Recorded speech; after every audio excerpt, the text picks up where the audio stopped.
반갑습니다. 살아가면서 누구나 인생의 폭풍우를 한두 번씩은 맞게 되지요. 지구의 온난화로 갑자기 감당할 수 없을 만큼 아픔의 삶을 살아가는 사람들도 많이 있지요. 그런 때는 우리가 기도가 짧아진다고 그래요. 살려주세요. 하나님, 주님, 저를 도와주세요. 짧은 기도가 하나님께는 더 빨리 전달되는 것 같아요. 인생의 거친 폭풍우 속에서 하나님의 이름을 부를 때, 하나님으로 인해서 은혜를 받았을 때 우리가 하나님께 고백해야 될 단어는 감사합니다 라는 고백이라고 저는 생각합니다. 폭풍우 속에서도 그런데 감사합니다, 고맙습니다, 제 손을 놓지 말아 주십시오라고 고백할 수 있다면 그 믿음은 아름다운 믿음이라고 저는 생각을 합니다. 말로 가르치는 것보다 섬김으로 가르치는 것이 훨씬 깊다고 그래요. 지식으로 가르치는 것보다 태도로 가르치는 것이 훨씬 높다고 하죠. 책으로 가르치는 것보다 삶으로 가르치는 것이 훨씬 높다고 얘기를 합니다. 예수님은 제자들과 함께 하시면서 섬김으로, 태도로, 삶으로 그렇게 가르치셨죠. 오늘 함께 은혜 나눌 말씀은 마태복음 14장 22절에서 33절의 말씀입니다.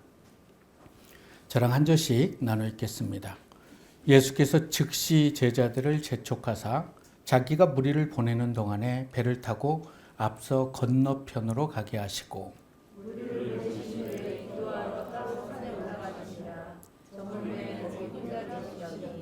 배가 이미 육지에서 수리를 떠나서 바람이 거스리므로 물결로 말미암아 고난 당하더라.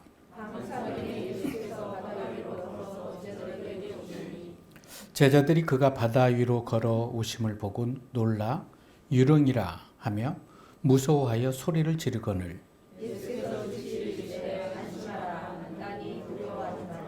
베드로가 대답해 이르되 주여 만일 주님이시거든 나를 명하사 무리로 오라 하소서 하니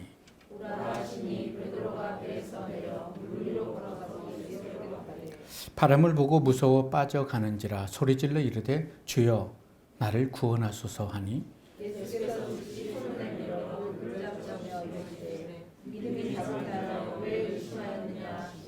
배에 함께 오름에 바람이 그치는지라.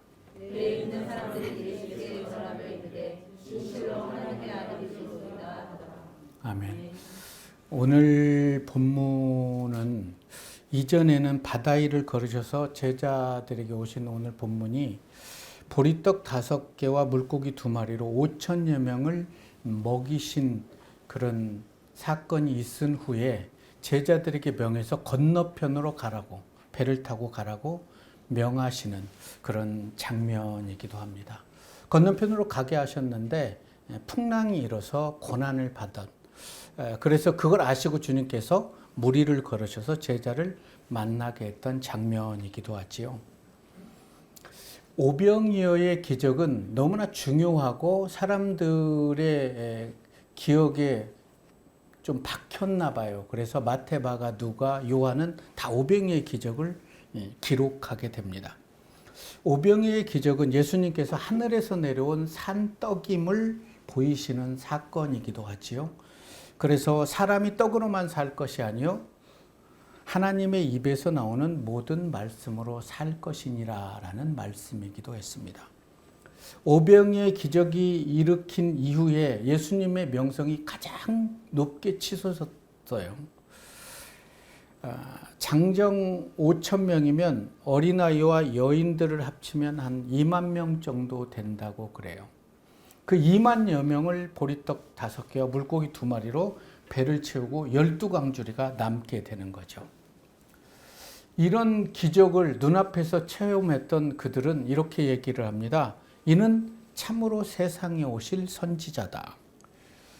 기적의 떡을 먹은 군중들은 예수님을 왕으로 옹립하려고 합니다.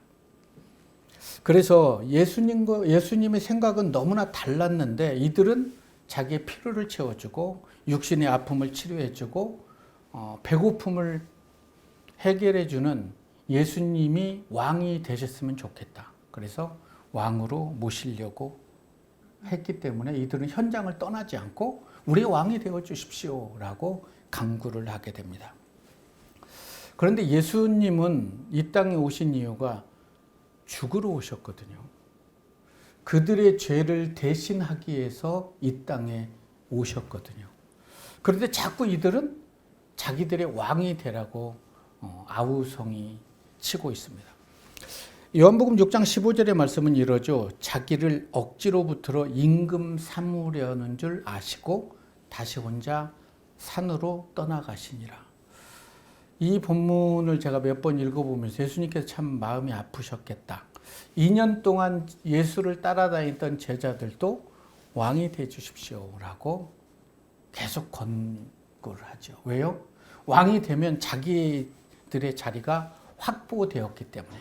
그리고 2년여 동안 모든 것을 버리고 예수님을 따랐는데 이제 우리의 꿈이 이루어지는구나 해서 제자들도 이 엄청난 기적에 안주하고 싶었던 것이죠. 그때 예수님께서는 제자들에게 이렇게 얘기하죠. 내가 무리를 보낼 테니까 배를 타고 건너편으로 떠나라. 이 예수님의 말에 제자들은 어떤 반응을 보였을까요? 아니, 예수님은 알다가도 모르겠어. 왕 삼아준다는데 왜 도대체 이 좋은 기회를 놓치려고 그러는 거야? 베드로 가서 얘기 좀 해봐. 이랬을까요? 아니면 알겠습니다. 저희가 배를 타고 건너편으로 갑니다. 그랬을까요? 근데 예수님께서 하신 말씀을 통해서 제자들이 어떻게 군중들이 떠받들고 이런 모든 것들을 뒤로하고 배를 타고 건널 수 있었을까요? 저는 예수님의 말씀에 압도당해서 그랬을 것이다. 안진뱅이를 일으키실 때도 일어나라 하는 그런 엄청난 예수님의 말씀에 압도당해서 가고 싶지 않지만 어쩔 수 없이 배를 탔던 것 같아요.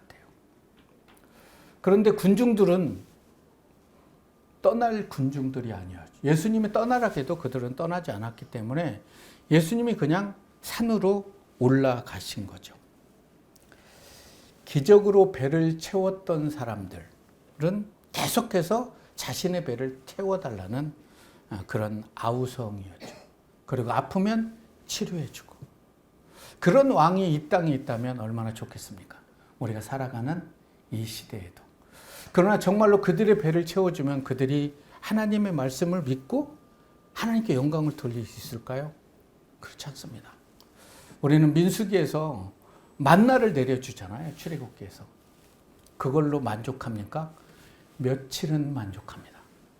그러나 또다시 또 다른 것들을 계속 움켜쥐기 마련이라는 거죠.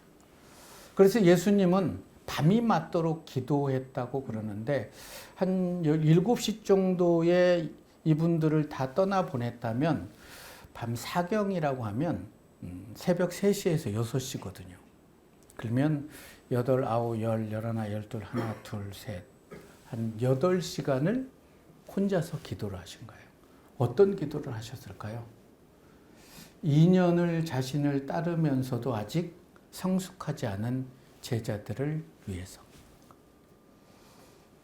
그리고 수많은 군중들이 갈 바를 알지 못하고 사람이 떡으로만 살 것이 아니고 하나님의 입에서 나오던 모든 말씀으로 살 것이라는 것을 모르는 그들에게 말씀으로 살게 해달라고 기도하지 않았겠습니까? 그렇게 기도를 하고 이제 예수님께서는 내려올 때 아셨겠죠. 수리를 떠나서 광풍이 일었다는 걸 알았을 거예요. 그래서 제자들에게 가기 위해서 발걸음을 내딛게 됩니다. 그러나 한편에서는 오병이어의 기적으로 대제사장들의 무리와 바리새인과 서기관 이런 친구들은 하늘로부터 온 기적을 더 많은 표적을 우리에게 보여봐라 라고 예수님을 시험하기도 합니다. 제자들 그리고 하나님을 섬기는 대제사장들의 무리 그리고 군중들 모두가 단 한 명도 예수님이 이 땅에 오신 이유를 알지 못했던 거예요. 아프셨겠죠. 아무리 옳은 말을 해도 시비를 거는 사람이 있습니다. 아무리 좋은 일을 해도 비판한 사람이 있어요. 뭔가 뭐 뜻이 있겠지. 아무리 바른 말을 해도 비난한 사람이 있습니다. 시비하고 비판하고 비난한 사람들에게 반응하는 것을 멈추고 그들 때문에 내가 성숙해지고 내가 다듬어 주는구나를 깨닫는다면 그 영혼을 위해서 그래서 기도할 수 있다면 하나님의 은혜가 우리의 삶에 흐를 것이라고 저는 생각합니다. 예수님을 따랐던 제자들은 오병이의 기적이 예수님이 처음 행하신 기적이 아니거든요. 수많은 기적을 그들은 두 눈으로 목격을 했어요. 그러나 기적을 베푸실 때마다 마치 자신이 베푼 것처럼 의기양양했죠. 특별히 오병이의 기적할 때는 12명이 딱 광주리로 들고 줬는데 주면 빵이 계속 그대로 있는 거예요. 깜짝 놀래. 받는 사람도 놀래고 자신도 놀래고. 그래서 어때요? 자기가 마치 이런 능력을 행한 것 같고 이제 우리 인생 끝났다라고 생각을 했던 거죠. 그런 그들에게 배를 타고 건너편으로 가라. 갈릴리 호수는 세로가 한 21km고 가로가 12km예요. 이 둘레를 재면 한 53km 정도가 되고요. 지표면에서 200m 밑에 있어요. 근데 헬몬산 만년설에서 내려오는 찬 바람이 내려오게 되면 기압골의 영향으로 광풍이 일고 파도가 친다는 거예요. 우리 한국 사람들은 도무지 이해할 수가 없죠. 왜냐하면 이 호수가 지표면과 똑같기 때문에 아무리 바람 불어도 그냥 살랑살랑하게 파도는 치지 않습니다. 그런데 한밤에 그런 광풍이 치면 아무리 뱃사람이라 할지라도 어떻게 해볼 도리가 없는 거예요. 노을이 진 바다를 노를 저어가면서 12명의 제자들의 이야기를 성경에 기록했다면 참 과간이었을 거예요. 얼마나 예수님을 험담했겠습니까? 야, 조금 우리가 뭐 하려고 하면 내쫓고 이게 무슨 짓이냐 뭐 별소리를 다 했겠죠. 그런데 갑자기 그들의 입을 막는 것은 폭풍우였습니다. 광풍이 일었다는 거죠. 배가 막 뒤집어질 것 같고. 자, 이런 상황에서 바로 어제는 자신이 뭐 그 무엇이라도 된 듯한 오병이의 떡을 나눠주면서 마치 자기가 기적의 주인공이 된 듯한 그런 그들이 광풍 앞에서는 아무것도 할 수 없었다는 거예요. 그들이 할 수 있는 것이라고는 뭘까요? 주님의 이름을 부르는 겁니다. 살려달라고. 아, 나는 아무것도 아니구나. 주님이 나와 함께 하지 않으면 아무것도 아니라는 것을 깨닫는 곳이 광풍이 있는 바다였다는 거죠. 예수님은 급하면 바다 위에도 뛰어다니시는 분 같아요. 어떻게 해요? 제자들을 살리려고 바다 위를 뛰어서 갔는데 보통 흰 옷 입었다고 그러잖아요. 흰 옷 입었다 하고 흰 옷 입은 분이 광풍이 있는 바다에 서 있는 거예요. 제자들이 보고 뭐라 그럴까요? 주님이시다 그럴까요? 유령이다 하고 더 두려워하는 거예요. 근데 저는 이 본문을 읽으면서 웃었어요. 광풍이 무서울까요? 바다에 서 있는 유령이 무서울까요?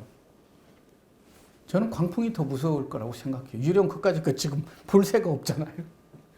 그런데 유령을 보고 유령이다 라고 얘기를 하는 거죠. 주님이 서 있는데. 그때 주님이 뭐라고 그러죠? 안심하라. 내니 두려워하지 말라. 그 말에 바람이 조금씩 잔잔해지기 시작하면서 예수님이 보였던 거죠. 그 말씀이 그들에게 얼마나 큰 위로가 되었겠습니까? 안심하라. 나니 두려워하지 말라. 여러분, 살아가면서 가슴에 부딪힌 성경 한 구절이 나를 다시 살게 한다는 걸 알고 계십니까? 정말 우리가 광풍 속에 있을 때 주여 나를 구원하십시오. 안심하라. 내니 두려워하지 말라. 여러분 힘들 때가 있을 거예요. 삶에 정말 부대낄 때가 있을 때 주님의 이름을 부르십시오. 주님 살려주십시오. 그때 주님께서 여러분의 귓가에 안심하라. 내니 두려워하지 말라. 그것으로 끝나지 않고 베드로는 또 대답하지요. 주님, 만일 주님이시면 저를 명하서 물 위로 오라 하십시오. 아주 멋진 분이 베드로가 살려놨는데 또 물 위로 걷게 해달라는 거죠. 여러분이 예수님이란 뭐라고 할 것 같아요? 정신 나갔니? 하고 그냥 오르셨을까요? 그런데 예수님은 아무 말씀 안 하시고 오라고 또 받아주세요. 그래서 베드로가 물 위에 발을 내딛고 얼마만큼 걸어가다가 바다를 보니까 빠져 들어가는 거죠. 다시 베드로가 아우성을 하죠. 주여 나를 구원하십시오. 오늘 본문에 보면 즉시라는 단어가 3번이나 반복됩니다. 즉시 가서 잡아준 거예요. 그리고 얘기하죠. 믿음이 적은 자여 어찌하여 의심하였느냐. 예수님이 베드로에게 바라시는 것이 있다면 물 위를 거뜬히 걷는 그런 믿음이 아니었습니다. 사망의 음침한 골짜기를 다닐 때 광풍 속에서도 하나님의 이름을 부를 수 있는 믿음을 소유하기를 바랬던 거예요.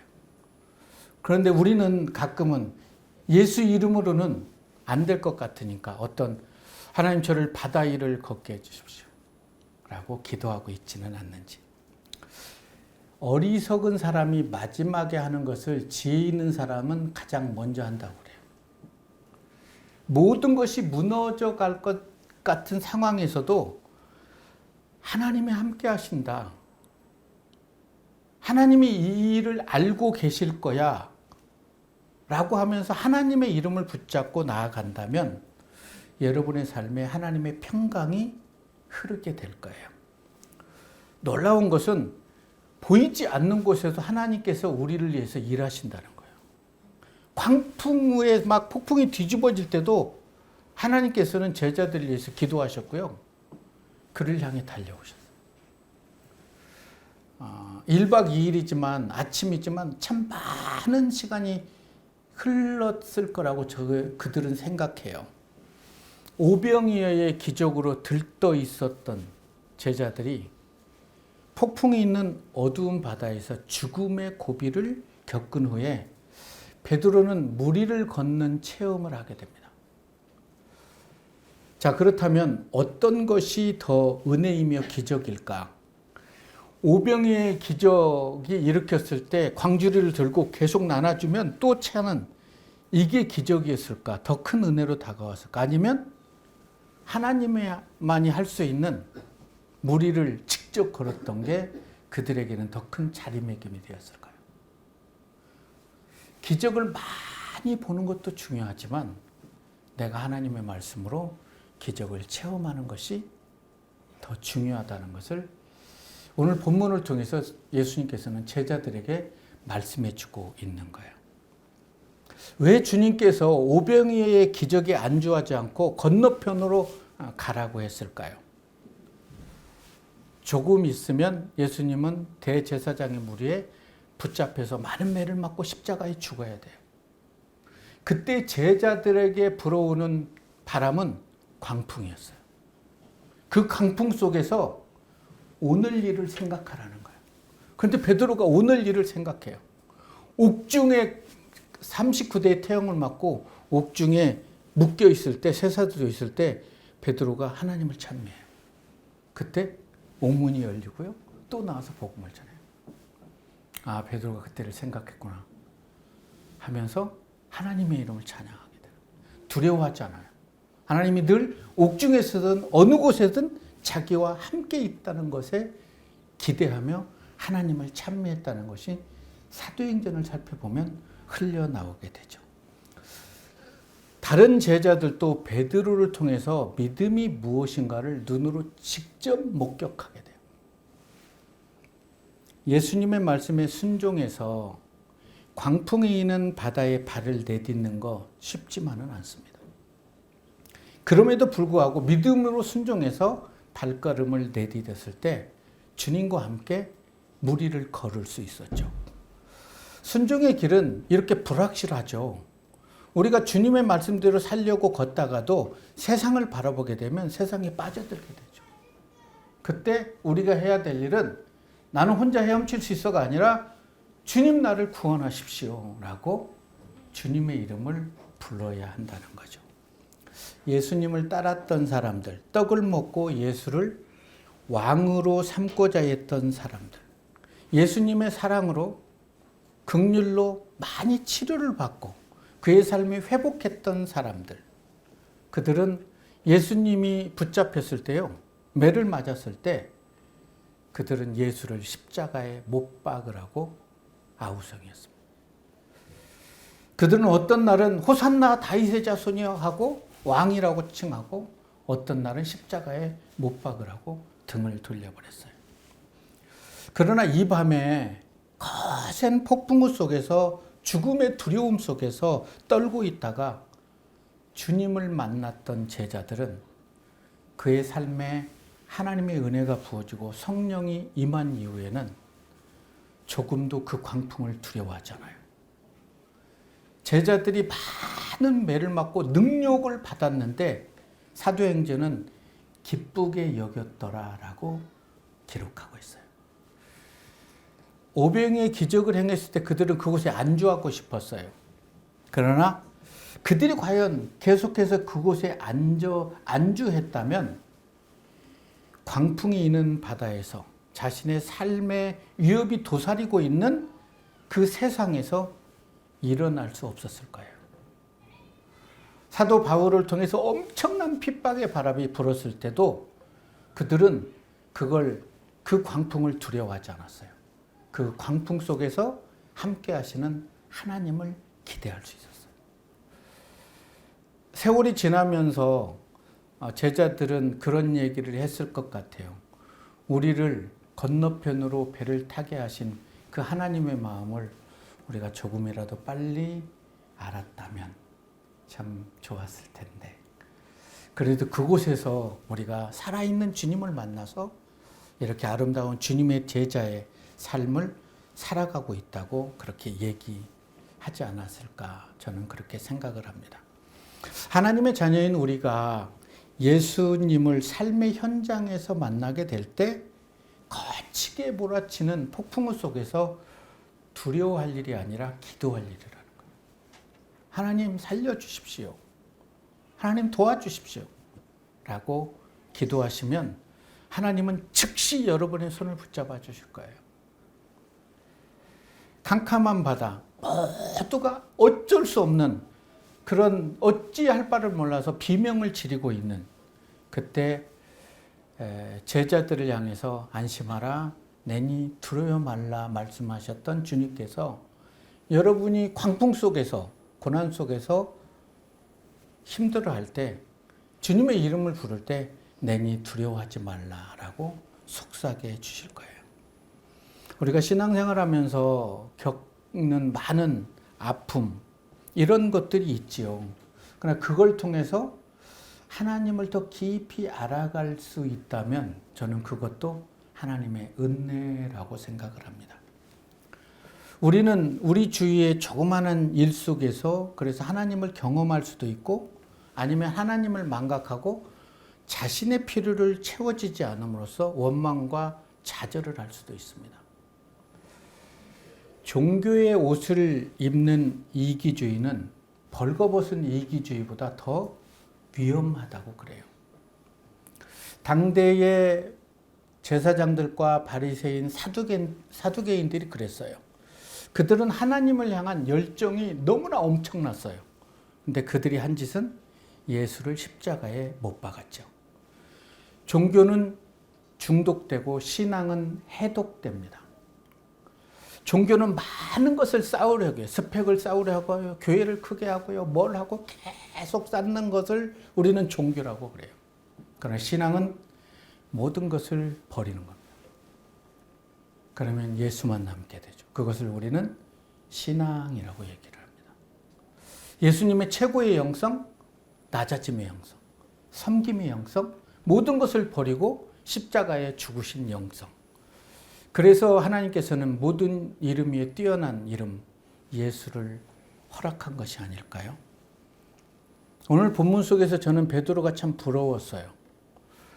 많은 사람들은 베드로가 주님께 하신 말씀을 보고 저도 무리로 오게 하십시오. 이거 아무나 할 수 없는 건데 그때 우리가 예수라면, 내가 예수라면 미쳤니? 라고 할 수도 있잖아요. 살려줬는데 무리로 오라고 그러는데 주님께서는 그걸 그냥 들어주세요. 그리고 같이 오면서 믿음이 작은 자여 왜 의심하였느냐. 저는 그런 작은 믿음이라도 있었으면 참 좋겠다. 믿음이 없다 말하지 않고 믿음이 작은 자여 왜 의심하였느냐. 이 말을 많이 되새겼을 거예요, 베드로는. 그리고 이제 사도행전 베드로 전후설에 가보면 정말 엄청난 작은 예수가 되어서 살아가는 베드로를 만날 수 있게 되죠. 오늘 본문의 말씀을 통해서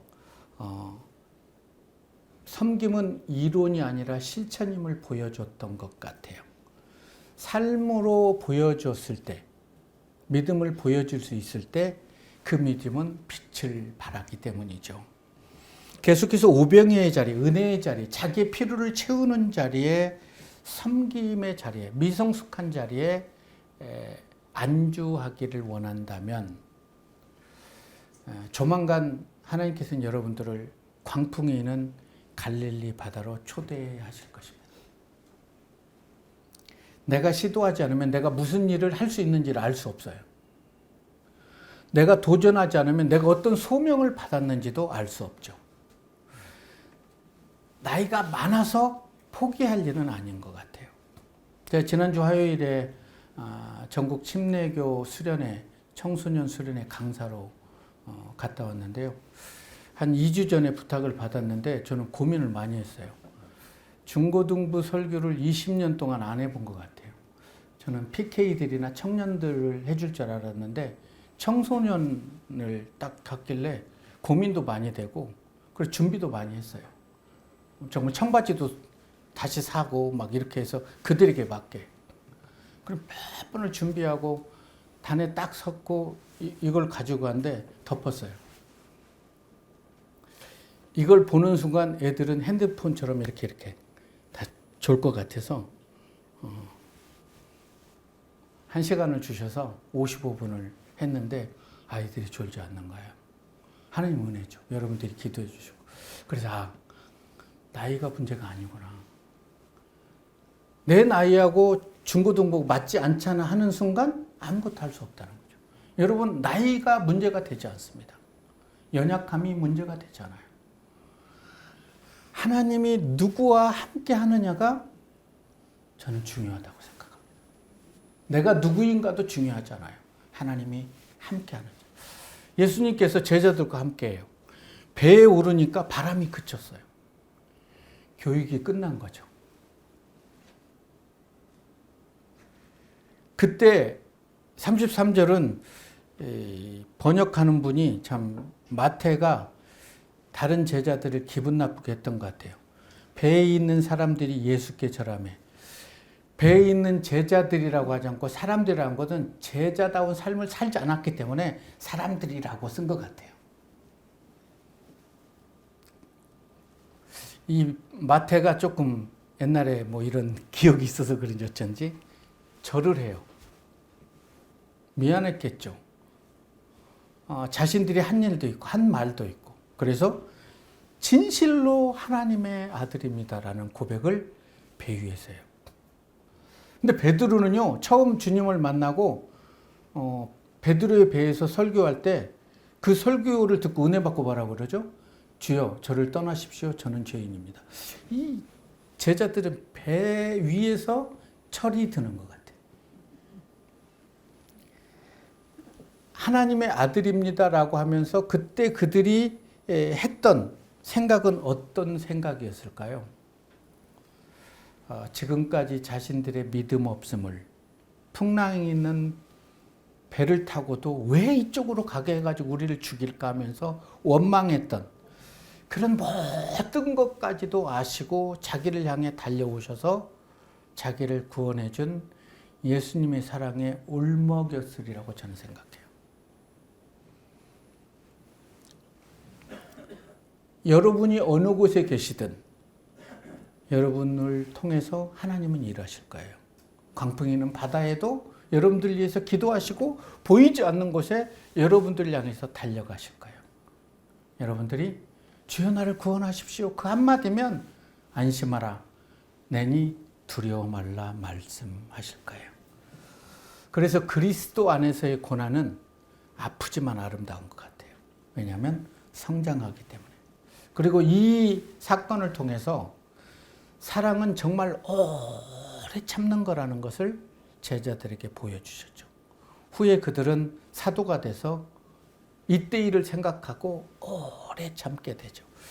빌립보서 4장 6절 7절의 말씀으로 말씀을 마무리하겠습니다. 아무것도 염려하지 말고 다만 모든 일에 기도와 간구로 너희 구할 것을 감사함으로 하나님께 하리라. 모든 일, 정말 기도할 수 없는 아픈 일, 이 모든 것들을 하나님께 감사함으로 아뢰면 모든 지각에 뛰어나신 하나님의 평강이 그리스도 예수 안에서 너희 마음과 생각을 지키시리라. 그럴 거예요. 그런 은혜가 저와 여러분의 삶에 흐를 수 있기를 주님의 이름으로 축원합니다.